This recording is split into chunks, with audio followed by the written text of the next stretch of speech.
అక్కడే కాపురం. దుర్భాగ్యమైన పరిస్థితి ఏంటంటే 17 ఏళ్లలో ఇప్పటి వరకు కరెంటు నీళ్లు అనేది వేసవకాలం దారిపోయేటప్పుడు కూడా నీళ్ళు ఎత్తా ఉంటాం మనం.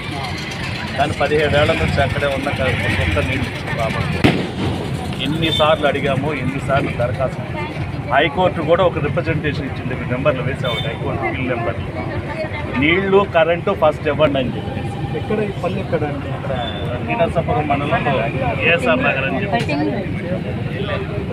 శ్రీనరసాపురం పంచాయతీ పరిధిలో ఉంది. ఫస్ట్ పంచాయతీ కోర్టు ఇష్యూ ఉందంటే కోర్టు ఇష్యూ అనేది ఎప్పుడో 70 సంవత్సరాల నుంచి కోర్టు ఇష్యూ ఏంటండి. కోర్టు ఇష్యూ అనేది అది ఒక సాగు మాత్రం. కోర్టు 2011లో నా పేరు వెంకట్రావు అండి, సిపిఎం పార్టీ. వెంకట్రావు గారు ఏం చేద్దామండి, ఒకసారి మీరు ఆఫీస్కి వస్తే ఓకే ఉన్నప్పుడు మీరు రండి.